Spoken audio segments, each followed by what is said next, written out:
Hello, my name is Michael LePant, and this is my video that I'll be doing for a presentation for a history of American politics over an American political campaign. More specifically, it will be over a slogan or paraphernalia that was used during an American. And for this presentation, I've chosen the 1920 election of Warren G. Harding. To understand his motto, which was used as "Return to Normalcy," one would have to look back at the previous administration under Woodrow Wilson. Woodrow Wilson's previous administration did not end all that well. With the end of the war in 1918, which he had promised that he would not get us involved in April of in his last presidential campaign in 1916, but as of April 1917, President Woodrow Wilson would send troops into combat, and we would lose over 67,000 men. That, combined with his League of Nations push, which was a very divisive topic among most people and most political leaders.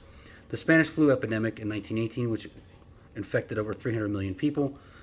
The cultural shift and change in American politics with the ratification of the 19th Amendment, allowing women's suffrage, and the country's first big red scare in this country, which would pave the way for the 1950s. One can see how Warren G. Harding's rise in political power and use of the return to normalcy would pave the way.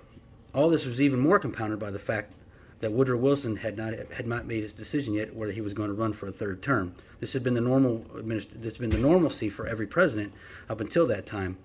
But with his stroke and all the disarray that was going on, the 1920 election turned out to be one of the more important elections in our history and has a lot of relevancy even to today.